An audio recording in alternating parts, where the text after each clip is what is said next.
Arduino classes में आपका स्वागत है। चलिए आज आपको ये एआईबी से रिलेटेड स्पेशल क्लास है, जिसके अंतर्गत आज आपको हम 50 एमसीक्यू क्वेश्चंस सीआरपीसी के आपको हम बताएंगे, जो बहुत ही इंपॉर्टेंट है। और आप एआईबी एग्ज़ाम में इस तरीके के क्वेश्चन आते हैं, तो ऑब्जेक्टिव टाइप क्वेश्चंस जो मैंने डायरेक्ट से बुक से बनाए हैं, जो आपको एआईबी के एग्ज़ाम में बहुत ज़्यादा काम आएंगे।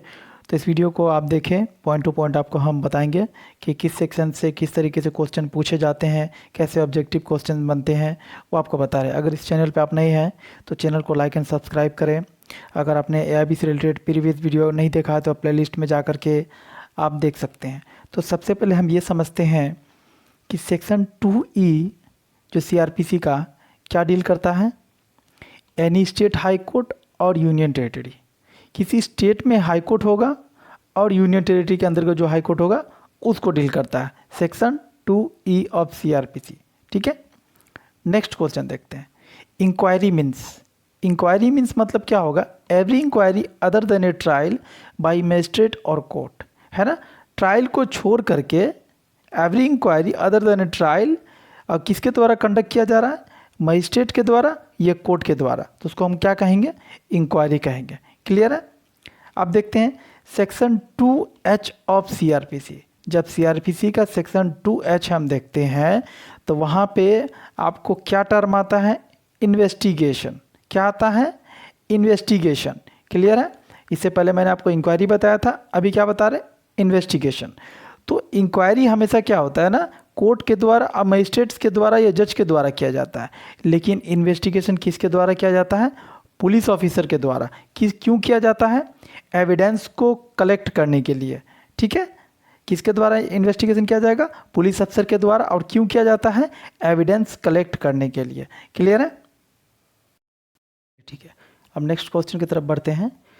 तो 4th नंबर क्वेश्चन क्या है? Metropolitan area means. Metropolitan area means, ये मेट्रोपॉलिटन एरिया का मतलब क्या होता है कि किसी भी एरिया में ना 10 लाख या 10 लाख से ज़्यादा की आबादी हो ना, तो उसको बाय द गवर्नमेंट क्या कर दिया जाता है? मेट्रोपॉलिटन एरियाज़ को घोषित कर दिया जाता है। तो वो किस सेक्शन के अंतर्गत है? तो क्या कहता है आंसर? देखिए, any area which is declare under section 8 to be metropolitan area. Section 8 जब सीआरपीसी का देखेंगे तो उसके अंतर्गत बताया गया है कि किसी एरिया को अगर सेक्शन 8 के तहत डिक्लेयर किया गया कि ये एरिया मेट्रोपॉलिटन एरिया है, तो उसको माना जाएगा क्या? कि मेट्रोपॉलिटन एरिया है ये। क्लियर है। नेक्स्ट क्वेश्चन देखते हैं। Section 2 subsection P. क्या? Section 2 subsection P, place includes. कहते हैं कि प्लेस होंगे और उसके साथ साथ क्या इंक्लूड्स है? हाउस, कोई घर होगा, दूसरा कोई बिल्डिंग होगा, कोई टेंट होगा, कोई व्हीकल होगा या वेसल होगा। ये सारे जगह को ना प्लेस में इंक्लूड्स कर दिया गया। क्यों? क्योंकि मान लीजिए किसी घर में भी तो अपराध हो सकता है, किसी बिल्डिंग में भी कोई अपराध होगा, कोई टेंट बना हुआ है वहाँ भी तो अपराध हो सकता है। तो इस सारे पॉइंट को ना प्लेस में इंक्लूड कर दिया गया, जो सेक्शन 2 सब क्या बोलते हैं? सबसेक्शन पी में सीआरपीसी डील करता है। नेक्स्ट क्वेश्चन देखते हैं। Section 6 of CrPC deals with. जब हम सीआरपीसी का सेक्शन 6 देखेंगे तो वो क्या डील करता है? Classes of criminal code. Clear है। Classes of criminal code section 6 deal करता है सीआरपीसी का। ठीक है, नेक्स्ट क्वेश्चन देखते हैं। Which section of CrPC deals about court of session. Court of session जो है सीआरपीसी में कौन से सेक्शन में बताया गया है? तो सेक्शन 9 जब पढ़ेंगे ना आप सीआरपीसी का, तो वहाँ आपको कोर्ट ऑफ सेक्शन का जिक्र है। ठीक है, नेक्स्ट क्वेश्चन देखते हैं। सेशन जज इज अपॉइंटेड बाय द। ठीक है, सेशन जज किसके द्वारा अपॉइंट किया जाएगा? इससे पहले मैंने पढ़ा सेशन कोर्ट। तो सेशन कोर्ट होंगे तो उस कोर्ट में जो जज होंगे वो सेशन जज होंगे। ठीक है, तो उस जज को किसके द्वारा अपॉइंट किया जाएगा? हाई कोर्ट के द्वारा। क्लियर है। नेक्स्ट क्वेश्चन देखते हैं। Section 10 of CrPC deals with. Section 10 of CrPC deals with क्या डील करता है? आंसर क्या है? सब ऑर्डिनेशन ऑफ असिस्टेंट सेशन जज। क्या होगा? सब ऑर्डिनेशन होगा किसका? असिस्टेंट सेशन जज का, जो सेक्शन 10 ऑफ सीआरपीसी डील करता है। क्लियर। नेक्स्ट क्वेश्चन देखते हैं। Court of judicial magistrate under which section of CrPC. अगर हम सीजीएम की बात करें या कोर्ट ऑफ जुडिशियल मजिस्ट्रेट की बात करें तो वो सीआरपीसी के कौन से सेक्शन में है, तो सेक्शन 11 में सीआरपीसी के दिया गया है। नेक्स्ट क्वेश्चन देखते हैं। In every district not being a metropolitan area the high court shall appoint a judicial magistrate of the first class to be the CGM.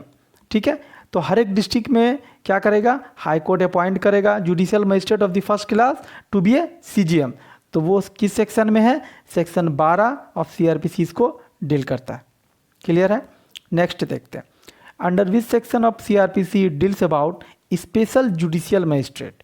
ठीक है, तो इससे पहले हमने देखा चीफ जुडिशियल मजिस्ट्रेट होगा, सेशन जज होगा, असिस्टेंट सेशन जज होगा, लेकिन क्या कर सकता है, स्पेशल जुडिशियल मजिस्ट्रेट भी अपॉइंट किया जा सकता है।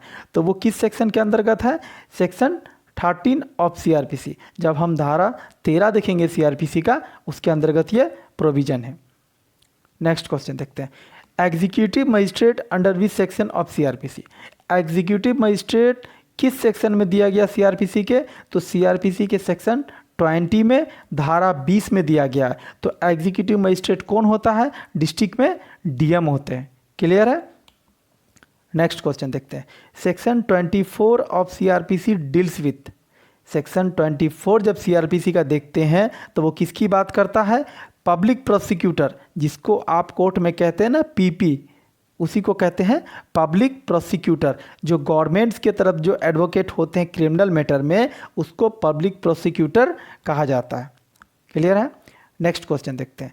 Assistant public prosecutor under which section of CrPC. हमने तो पीपी देख लिया, लेकिन एपीपी का भी तो प्रोविजन है, तो वो सीआरपीसी के किस सेक्शन में है, section 25 of CrPC assistant public prosecutor को डील करता है। क्लियर है। Next question. The state government may establish a directorate of prosecution under which section of CRPC। State government के पास ये पावर है, वो क्या कर सकती है, इस्टेब्लिश कर सकती है किस चीज़ को, directorate of prosecution under which section of CrPC. तो सेक्शन 25A ऑफ सीआरपीसी देखेंगे ना, तो वहाँ पे आपको दिखेगा डायरेक्ट ऑफ प्रोसिक्यूशन। क्लियर है। नेक्स्ट क्वेश्चन देखते हैं।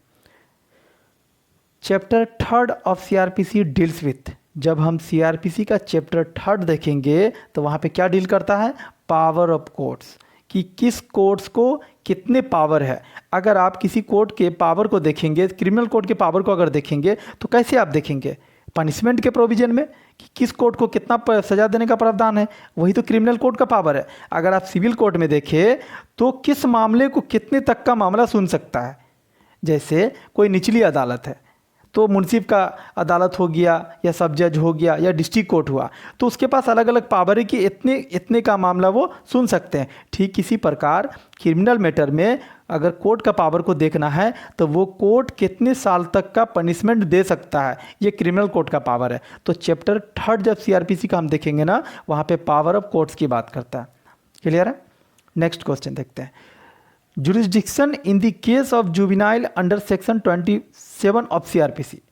जब क्या बोलते हैं, जुडिक्शन का मामला, क्षेत्राधिकार की बात आएगी किस मामले में, जुवेनाइल, बच्चों का मामला का, जो सेक्शन 27 ऑफ सीआरपीसी में किसको पावर दिया गया है, court of chief judicial magistrate. जो court of chief judicial magistrate है उसमें जुवेनाइल जस्टिस का मामला जाएगा, जो सेक्शन 27 ऑफ सीआरपीसी में दिया गया है। नेक्स्ट क्वेश्चन देखते हैं। पावर ऑफ सेशन जज और एडिशनल सेशन जज। जो सेशन जज होते हैं सेशन कोर्ट में, एक एडिशनल सेशन जज भी होते हैं, तो उनका क्या पावर है। ठीक, इससे पहले मैंने आपको बताया कि से क्रिमिनल कोर्ट का पावर देखना है तो कितना पनिशमेंट दे सकता है, सिविल कोर्ट का पावर देखना है तो कितने तक का मामला वो सुन सकता है, वो कोर्ट के पावर होते हैं। तो आंसर क्या है, any sentence authorise by law but any sentence death pass by any such जज shall be subject to confirmation by the high court.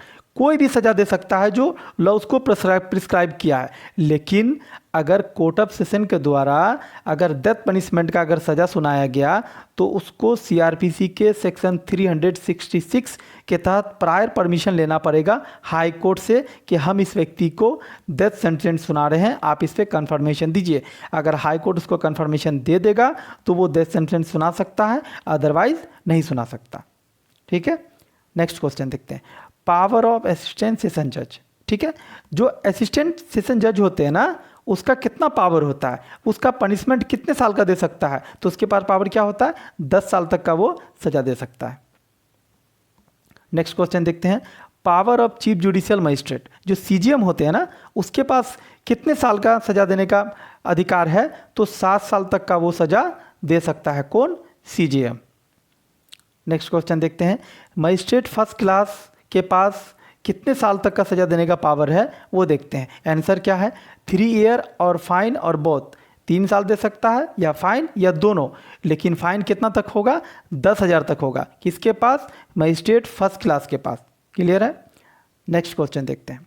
Magistrate second class power of sentence, जो magistrate second class होता है, JM second जो होता है, उसके पास कितने साल तक का सजा देने का पावर है, तो 1 साल तक का सजा दे सकता है या फिर फाइन, सजा फाइन दोनों दे सकता है। और कितना तक का फाइन होगा, 5,000 तक का फाइन का पावर है। किसके पास, मजिस्ट्रेट सेकंड क्लास के पास।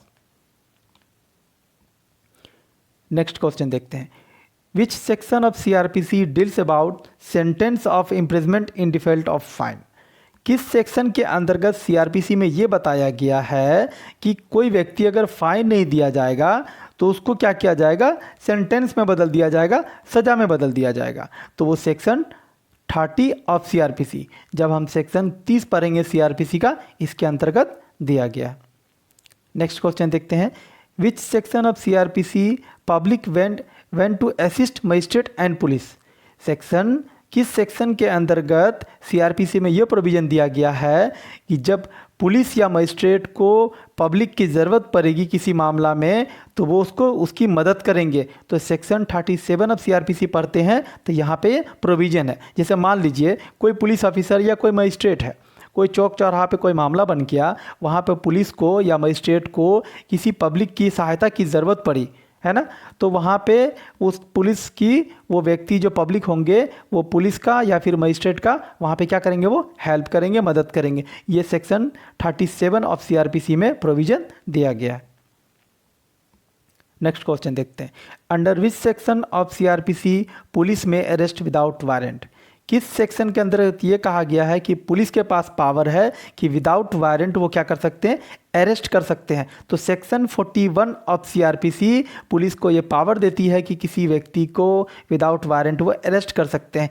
जनरली विदाउट वारंट जो कॉग्निजेबल केस होता है ना, जिसमें 3 साल से ज़्यादा का सजा का प्रोविज़न होता है, उस केस में पुलिस क्या कर सकती है, उस व्यक्ति को विदाउट अरेस्ट कर सकती है अंडर सेक्शन 41 ऑफ सीआरपीसी।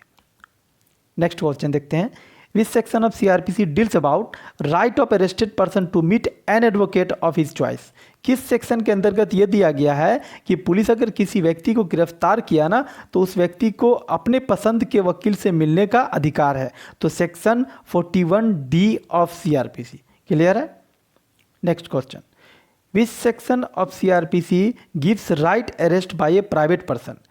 किस सेक्शन के अंतर्गत किसी प्राइवेट पर्सन को किसी व्यक्ति को गिरफ्तार करने का अधिकार दिया है, तो सेक्शन 43 ऑफ सीआरपीसी। ये प्रोविजन इसलिए दिया गया कि मान लीजिए किसी चौक चौराहे में कोई व्यक्ति अपराध कमिट कर रहा है, ठीक है, जैसे कोई व्यक्ति कहीं से जा रहा है, जैसे आप बहुत सुनते होंगे कि रास्ता में किसी का कोई पैसा छीन लिया, वो लेकर के भाग रहा है, तो प्राइवेट पर्सन के पास ये पावर है कि उस व्यक्ति को क्या करे, अरेस्ट करके रखे और जब पुलिस आए तो पुलिस को वो सौंप दे। तो ये अधिकार कौन सेक्शन देता है, सेक्शन 43 ऑफ सीआरपीसी। क्लियर है। नेक्स्ट क्वेश्चन देखते हैं। The state government shell establish A police control room under which section of CrPC. State government को ये अधिकार देता है कि वो इस्टेब्लिश करे पुलिस कंट्रोल रूम, कि कहाँ, हर एक डिस्ट्रिक्ट में, ठीक है, तो वो कौन सा सेक्शन है, सेक्शन 41C ऑफ सीआरपीसी। ये स्टेट गवर्नमेंट को पावर देता है कि वो क्या करे, पुलिस कंट्रोल रूम की इस्टेब्लिशमेंट करे, स्थापना करे। नेक्स्ट क्वेश्चन देखते हैं। Section 44 of CrPC deals with, section 44 of CrPC क्या बताता है? Arrest by magistrate. किसी मजिस्ट्रेट को भी ये पावर है कि उसके सामने अगर कोई व्यक्ति ऑफेंस कमिट कर रहा है, अपराध कमिट कर रहा है या फिर कुछ ऐसा काम कर रहा है जो क्या लीगली क्या है, वो अपराध घोषित है, तो मजिस्ट्रेट को वो पावर देता है सेक्शन 44 कि मजिस्ट्रेट क्या कर सकता है, उस व्यक्ति को अरेस्ट कर सकता है। यहाँ पे magistrate include judicial executive magistrate दोनों है। नेक्स्ट क्वेश्चन देखते हैं। Which section of CrPC gives power to search of a place. ठीक है, किस सेक्शन के अंतर्गत ये बताया गया सीआरपीसी में कि पुलिस को ये पावर देता है कि वो किसी प्लेस को सर्च कर सकता है। जैसे मान लीजिए पुलिस को कोई संदेह हुआ कि इस जगह में चोर या बदमाश आप क्या बोलते हैं कि क्राइम कमिट करके आके छुप गया है, तो वो उसको पावर देता है कि सेक्शन 47 के अंतर्गत उस जगह में वो क्या कर सकता है, सर्च कर सकता है। आप वहाँ पर पुलिस को नहीं रोक पाओगे। क्लियर है। Next question. Which section of CrPC deals about person arrested to be inform of ground of arrest.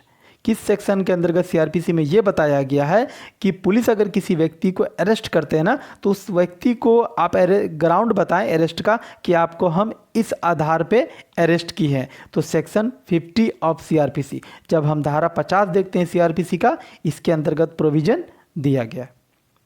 Next question देखते हैं। Section 51 of CrPC deals with, section 51 of CrPC क्या डील करता है? Search of arrested person. ठीक है, कोई police किसी व्यक्ति को अरेस्ट कर लिया, अब वो क्या करेंगे, पुलिस उसको सर्च करेंगे कि उसके पॉकेट में मोबाइल है, उसके पॉकेट में चोरी का कोई सामान तो नहीं है। तो कौन सा सेक्शन अधिकार देता है पुलिस को? Section 51 of CrPC. आप मना नहीं कर पाओगे कि हाँ ठीक है आप हमको अरेस्ट तो कर लिया, आप थाना लेके चलो, कोर्ट लेके चलो, आप हमारा सर्च नहीं करोगे। तो सेक्शन 51 पुलिस को पावर देती है कि आपको वो सर्च कर सकता है। Next question. Which section of CrPC deals about health and safety of arrested person. किस सेक्शन के अंतर्गत सीआरपीसी में यह प्रोविजन दिया गया है कि किसी व्यक्ति को आप अरेस्ट कर रहे हो ना, तो उससे हेल्थ से और सेफ्टी से रिलेटेड प्रोविजन दिया गया। किसमें? Section 55A of CrPC. जब सीआरपीसी का 55A सेक्शन देखेंगे वहाँ पे ये प्रोविजन है। नेक्स्ट क्वेश्चन देखते हैं। Which section of CrPC deals with forms of summon. जो समन का क्या फॉर्म होगा वो सीआरपीसी में किस सेक्शन में दिया गया? Section 61 of CrPC. क्लियर है। समन्स क्या होता है? समन्स एक कोर्ट का ऑर्डर होता है जो किसी व्यक्ति को आप समन्स भेज दिया कोर्ट कि आप कोर्ट में आए और अपनी बात को रखें, तो समन्स के द्वारा किसी व्यक्ति को कोर्ट में बुलाया जाता है, उस प्रक्रिया को समन्स कहते हैं। क्लियर है। नेक्स्ट क्वेश्चन देखते हैं। Section 62 of CrPC deals with, जब हम सीआरपीसी का सेक्शन 62 देखते हैं तो उसमें क्या है? Summons how serve. समन्स किस तरीके से भेजा जाएगा? समन्स तो हमने सर्व कर दिया, हमने समन इशू कर दिया कि हाँ उस व्यक्ति को समन्स भेजा जाए, वो व्यक्ति कोर्ट में आएगा, लेकिन किस तरीके से भेजा जाएगा वो सेक्शन 62 ऑफ सीआरपीसी में दिया गया है। नेक्स्ट क्वेश्चन देखते हैं। सर्विस व्हेन क्या बोलते हैं? Service when person someone can not be found under section. किस सेक्शन के अंदर ये बताया गया है कि जब समन्स देने गए कि अगर व्यक्ति वहाँ पे नहीं मिला है तो समन्स को क्या किया जाएगा? नहीं मिला तो कौन से सेक्शन में है? सेक्शन 64 ऑफ सीआरपीसी में ये प्रोविजन दिया गया। नेक्स्ट क्वेश्चन देखते हैं। Section 70 of CrPC deals with, जब हम सीआरपीसी का धारा 70 पढ़ेंगे उसमें क्या दिया गया? Form of warrant of arrest and duration. जो वारंट का जो फॉर्म होगा ना, उसमें अरेस्ट वगैरह का ड्यूरेशन, टाइम प्रिस्क्राइब, किस व्यक्ति के द्वारा अरेस्ट किया जाएगा, कौन पुलिस अफसर का नाम है, उसमें सारा चीज़ उसमें दिया गया section 70 of CrPC. Next question देखते हैं। Which section of CrPC deals with person arrested to be brought before court without delay.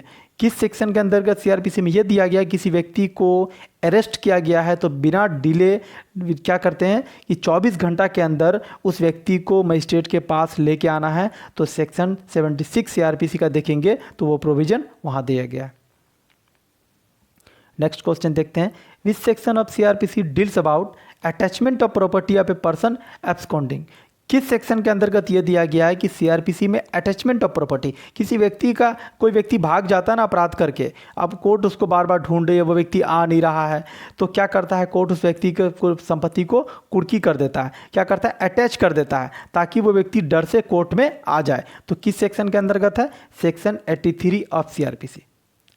Next question देखते हैं, under which section of CrPC issue of warrant in leave और in addition to summons. ठीक है, किस section के अंतर्गत ये दिया गया है कि समन्स क्या बोलते हैं, इशू कर सकते हैं वारंट किस केस में? समन्स के केस में। जैसे कि हमको ये क्या बोलते हैं, कोर्ट को ये क्या बोलते हैं कि ऐसा महसूस हुआ कि उसको समन्स अगर भेजेंगे कोर्ट में आने के लिए तो हो सकता है वो व्यक्ति भाग भी सकता है, तो कोर्ट क्या कर सकती है उस मामला में? वारंट इशू कर सकती है। तो वो कौन सा सेक्शन है?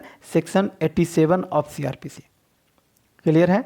नेक्स्ट क्वेश्चन देखते हैं, When search warrant may be issue under which section of CRPC। Search warrant का आप नाम हमेशा सुनते होंगे, ठीक है, कि सर्च वारंट इशू हो गया पुलिस के द्वारा, तो वो सीआरपीसी में किस सेक्शन के अंतर्गत है? सेक्शन 93 जब सीआरपीसी का देखेंगे तो वहां पे क्या है? सर्च वारंट का प्रोविजन दिया गया। नेक्स्ट क्वेश्चन देखते हैं, search of place suspected to certain stolen property forge document etcetera. ठीक है, किस सेक्शन के अंतर्गत सीआरपीसी में यह दिया गया है कि किसी जगह को ना संदेह हो रहा है कि कोई चोरी का सामान यहाँ छुपा हुआ है, या कोई संपत्ति है, या कोई फॉर्ज डॉक्यूमेंट्स यहाँ रखा गया है, तो वो किस सेक्शन के अंतर्गत दिया गया? Section 94 of CrPC. Next question देखते हैं, which section of CrPC power of police officer to seize certain property. किस सेक्शन के अंतर्गत ये पुलिस ऑफिसर को पावर देता है कि वो किसी भी संपत्ति को जब्त कर सकती है? अगर पुलिस को शक हुआ कि ये सामान चोरी का है तो उसको क्या कर सकती है? जब्त कर सकती है। तो वो कौन सेक्शन पुलिस को पावर देता है? Section 102 of CrPC. क्लियर है? नेक्स्ट क्वेश्चन देखते हैं, section 106 of CrPC deals with. CrPC का 106 जो धारा है वो क्या बताता है? क्या बताता है? Security for keeping the peace on conviction. ठीक है, सिक्योरिटी किस चीज़ के लिए? For keeping the peace for on conviction, इसको बताता है section 106 of CrPC. Next question देखते हैं, security for good behaviour from suspected person under section. किस सेक्शन के अंतर्गत सीआरपीसी में दिया गया है security for good behaviour from suspected person? कि कोई व्यक्ति है, सस्पेक्टेड है, उसकी गुड बिहेवियर से रिलेटेड सिक्योरिटी लेना है कोर्ट को, तो वो सेक्शन 109 में दिया गया है। नेक्स्ट क्वेश्चन देखते हैं, section 120 of CrPC deals with. जब हम सीआरपीसी का धारा 120 देखते हैं तो वो क्या बताता है? Contents of bond. जो बॉन्ड होगा ना उसका कंटेंट बताया गया है कि क्या क्या उसमें कंटेंट होंगे। Next question, which section of CrPC deals order for maintenance of wife children and parents. Section 125 जो सीआरपीसी का बहुत इंपॉर्टेंट है, जो मेंटेनेंस की बात करता है। किसके मेंटेनेंस की? वाइफ की, चिल्ड्रेन की एंड पेरेंट्स की। तो वो सेक्शन किस में है? Section 125 of CrPC. Next question देखते हैं, section 239 of CrPC deals with. जब हम सेक्शन 239 देखते हैं सीआरपीसी का तो उसमें क्या प्रोविजन है? Dispersal of assembly by use of civil force. कोई कहीं पे कोई मामला हो गया है ना, कोई अनलॉफुल असेंबली क्रिएट हो गया, तो उसमें सिविल फोर्स को ये पावर देता है सेक्शन 239 कि उसको क्या कर सके? डिस्पर्स कर सके, हटा सके। क्लियर है? नेक्स्ट क्वेश्चन और लास्ट क्वेश्चन इस लेक्चर का, under which section of CrPC conditional order for removal of nuisance. किस सेक्शन के अंतर्गत ये प्रोविजन दिया गया है कि कहीं पे कोई न्यूसेंस क्रिएट हो गया है उसको क्या करना है? रिमूव करना है। तो किस में दिया गया? Section 133 of CrPC. क्लियर है? ये मैंने आज आपको सीआरपीसी के 50 एमसीक्यू के इंपॉर्टेंट क्वेश्चन बताए हैं जो आपको एआईबी एग्ज़ाम में आ सकते हैं और आते भी हैं। ये इंपॉर्टेंट सेक्शन है और आपको इस सेक्शंस को जरूरी नहीं कि आप एआईबी में पढ़िए, आपको नेक्स्ट जो कोई जुडिशरी एग्ज़ाम हुआ, कोई लीगल रिलेटेड एग्ज़ाम है, वहाँ भी इस सेक्शन को पढ़ के आप क्या कर सकते हैं? ऑब्जेक्टिव टाइप क्वेश्चन को सॉल्व कर सकते हैं। ऐसे वीडियो हम एआईबी के लिए आज इस बार कंटिन्यू कर रहे हैं, हम लेक्चर स्पेशल क्लास बना रहे हैं एआईबी के लिए। आप वीडियो को देखने के लिए लाइक एंड सब्सक्राइब करें। आपको कंटेंट अच्छा लगे तो चैनल को क्या करें? सब्सक्राइब करें, ताकि मैं जो बनाऊँगा तो आपको नोटिफिकेशन मिल सके। Thank you for watching Aryan law classes. आप अगर प्रीवियस वीडियो आपने नहीं देखा है तो आप चैनल के डिस्क्रिप्शन में जाकर के प्लेलिस्ट में वहाँ से देख सकते हैं।